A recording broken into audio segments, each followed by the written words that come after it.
اور اس عہد و پیمان کو بھی یاد کرو جو تم نے عہد و پیمان اللہ سے کیا تھا.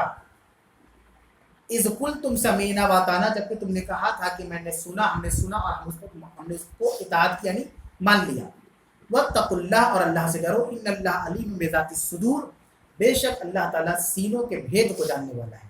یعنی ہمارے سینے میں کیا چل رہا ہے، دماغ میں کیا چل رہا ہے، کیا ایکٹیویٹی ہے، اللہ سب جانتا ہے، سب اللہ کو پتہ ہے.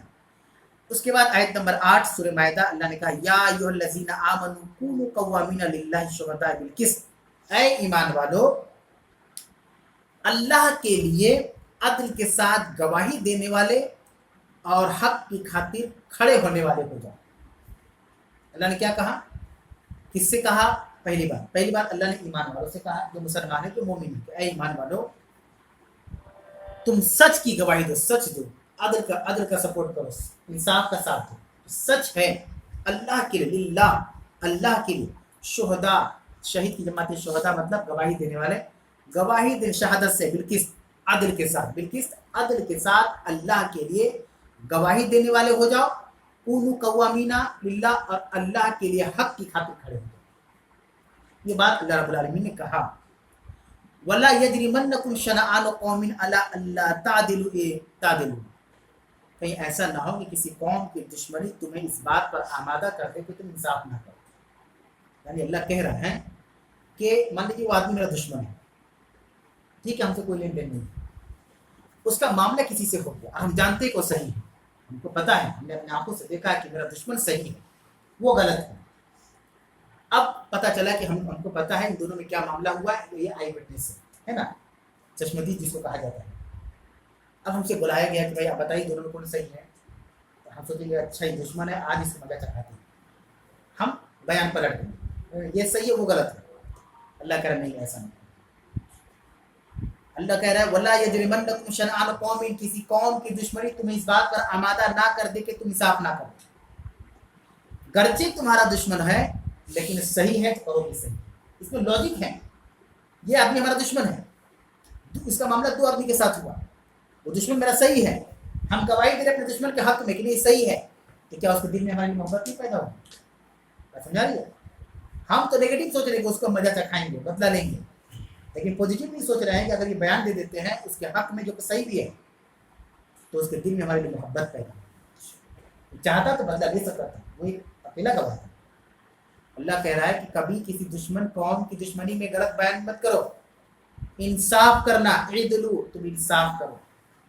اور دیکھیے کسی بھی معاشرے کے اندر اگر ہم چاہتے ہیں کہ بد امنی نہ ہو، بے چینی نہ ہو، سکون ہو، تو اس کے لیے ہمیں انصاف کو اس معاشرے کے اندر نافذ کرنا ہوگا.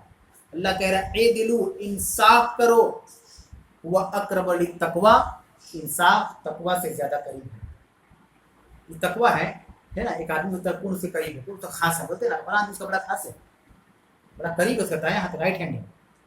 تقویٰ کے قریب وہ لوگ ہوتے ہیں جو انصاف کرتے ہیں. انصاف کرنے والے یہ متقی کہلاتے ہیں. یہ متقی کی پہچان ہے کہ وہ انصاف کرے، وہ کبھی بھی ناانصافی اس کے ہاتھوں سے سرزد نہیں ہوگی. اب دیکھیں آگے اللہ نے کہا واتقوا اللہ، اور اللہ سے ڈرو، ان اللہ خبیر بما تعملون، جو تم عمل کر رہے ہو اللہ اس کو جانتا ہے. اللہ باخبر ہے اس چیز سے، اللہ کو اس چیز کا علم ہے. یہ بات کیوں اللہ نے کہا واتقوا اللہ؟ دیکھیے انصاف اکثر اللہ سے نہ ڈرنے کی صورت میں ہوتا ہے. جب ایک آدمی اللہ سے نہیں ڈرے گا نا تو وہ کچھ بھی کرے گا. ایک بندہ ہے، ایک مسلمان ہے، ایک مومن ہے، جب اس کے دل سے اللہ کا خوف نکل گیا، یاد رکھے وہ کچھ بھی کرے گا، وہ کچھ بھی کرے گا کیونکہ ڈر ختم ہو گیا اللہ سے. لیکن جس بندے کے اندر، جس مومن کے اندر اللہ کا خوف آ گیا، سمجھے بات کو، خوف آ گیا تو کبھی نہ انصافی نہیں، کیونکہ اس کو پتہ ہے کہ اللہ کے بارے میں ہم کو حاضر ہونا ہے، ہم کو حاضر ہونا ہے. اسی لیے شریعت کی روح سے ایک بات یاد رکھے. ہو سکتا ہے کہ آج کی جنریشن عدل اور انصاف کے معاملات میں اس لوجک کو پسند نہ کریں یا انکار ہی کر دے، ایسا ہوا بھی ہے، لیکن حقیقت یہی ہے. نبی کریم صلی اللہ علیہ وسلم کے زمانے میں انصاف کے لیے عدلیہ کا بھی انتظام ہوا. معلوم ہے مسجد نبوی صرف ایک مسجد نہیں تھی، وہ ایک پارلیمنٹ تھا. مسجد نبوی ایک پارلیمنٹ تھا. وہ مسجد کے ساتھ ساتھ وہاں درس و تدریس کا اہتمام ہوتا تھا، لوگوں کے معاملات اللہ کے نبی صلی اللہ علیہ وسلم اس مسجد کے اندر بیٹھ کر سنتے تھے. طلاق کا مسئلہ آ جائے, قرض کا معاملہ آ جائے, قتل کا معاملہ آ جائے, زمین جائیداد کا معاملہ آ جائے, سارے فیصلے کہاں ہوتے تھے؟ مسجد نبوی کے اندر بیٹھ کر اللہ کے نبی صلی اللہ علیہ وسلم معاملوں کو سلجھاتے تھے. انصاف کے راستے میں ایک چیز جو اللہ کے رسول نے پریکٹیکل کیا اور ہمیں حکم دیا, وہ کیا ہے معلوم ہے؟ حاکم, جس کو ہم انگلش میں جج کہتے ہیں. جج کا مطلب ہوتا ہے جسٹس دینے والا, انصاف دینے والا. جج کے اوپر بہت کچھ نربھر رہتا ہے. اس کے بارے میں بھی حدیث کے اندر بیان, بڑے کڑوے الفاظ بیان ہوئے ہیں کہ اگر کوئی ناحق فیصلہ کرتا ہے تو کل اللہ کے یہاں وہ شرمسار ہے, اللہ اس کو پکڑے گا. تو حاکم کی بہت بڑی ذمہ داری ہے. رسول اکرم صلی اللہ علیہ وسلم کے زمانے سے لے کر آپ خلفائے راشدین میں چلے آئیں, چاہے حضرت ابوبکر صدیق کا زمانہ ہو, چاہے عمر فاروق رضی اللہ تعالیٰ عنہ کا زمانہ ہو, یا عثمان غنی کا زمانہ ہو, یا حضرت علی رضی اللہ تعالیٰ عنہ کا زمانہ ہو, اس کے بعد کی جو ادوار آئے ہیں, آپ کو جان کر حیرانی ہوگی کہ ان تمام ادوار میں کسی بھی خاتون کو جج نہیں بنایا گیا. معلوم ہے آپ کو؟ آپ پوری کتاب کھنگال لیجیے, سلف صالحین کے دور میں چلے جائیے, تابعین کے دور میں چلے جائیے, تبع تابعین کے دور میں چلے جائیے. دیکھیے انصاف کتنی بڑی چیز ہے کہ اللہ کے رسول صلی اللہ علیہ وسلم نے, اور خود دین شریعت مکمل ہونے کے بعد صحابہ جو زندہ رہے, اس کے بعد جو تابعین کا دور آیا, پھر تبع تابعین کا دور آیا, پھر محدثین, پھر مفسرین, ایک بھی لیڈیز جج نہیں تھی. معلوم ہے کیوں؟ ہونا چاہیے نا. آواز اٹھ سکتی ہے مغرب کی طرف سے, ویسٹرن کلچر کی طرف سے, دیکھو اسلام کتنا ظلم کرتا ہے عورتوں کے اوپر. لیکن آپ کو معلوم ہے 1 لاکھ جتنے ہزار پیغمبر آئے, کیا کوئی نبی عورت ہے؟ کیوں؟ کبھی ہم نے دھیان دیا کہ جب اسلام مرد عورت کی برابری پر یقین رکھتا ہے تو 1, 10, 15, 20 تو لیڈیز نبی ہونے چاہیے. ہوا کوئی نہیں ہوا. حاکم وقت جو اس زمانے کے ہوا کرتے تھے, 1-2 تو لیڈیز ہو سکتی تھی, جبکہ ایسا نہیں تھا. اس زمانے کی عورتیں جو ہے پڑھی لکھی نہیں ہوتی تھی, بڑی فقیہ ہوا کرتی تھی. حضرت عائشہ صدیقہ کو بڑے بڑے مسئلے بیان تھے, معلوم تھے. کئی احادیث عورتوں میں سب سے زیادہ انہوں نے بیان کیا رسول اکرم صلی اللہ علیہ وسلم سے. عورتوں کو جج کیوں نہیں بنایا اللہ کے رسول نے؟ آپ نے نہیں بنایا, ابوبکر صدیق نے بھی نہیں بنایا, فاروق نے بھی نہیں بنایا. کیوں؟ کیونکہ عورتوں کے اندر جو فطرت ایک جذبات کی, وہ جذبات میں بہہ جاتی ہیں. جو لوگ شادی شدہ ہیں پریکٹیکل اس بات کو جانتے ہیں کہ جو غلطی کی ہے اور اپنی بیوی کو جو بھی جھوٹ بولتے مان لیتی ہیں. نہیں, تب ٹھیک ہے, تھوڑا سا آنسو گھرانے کی ضرورت ہے, وہ مان لیں. یہ تو خیر گھر کا معاملہ ہے. اگر جج کا, عدالت کا معاملہ ہو جائے تو بے قصور تو گنہگار ہو جائے. مان لیجیے میاں بیوی کے کیس طلاق کا مسئلہ ہے, تو عورتوں تو رونے میں ایکسپرٹ ہوتی ہیں. یہاں عورتوں کی بدنامی نہیں کی جا رہی, معاف کریں, ایسا نہیں کہ یہاں عورتوں کو غلط کہا جا رہا ہے. یہ فطرت ہے کہ ان کے آنسو مردوں کے مقابلے پہلے آ جاتے ہیں. تو اگر لیڈیز جج بنا دیں گے تو بہہ جائیں گی آنسوؤں میں. 10 میں نہیں بہیں گی, 11 میں نہیں بہیں گی, 12 میں بہ جائیں گی. نہیں, ظلم ہوا اس کے ساتھ, اور جو مجرم بھی نہیں ہے اس کو سزا بار ہو جائے گی.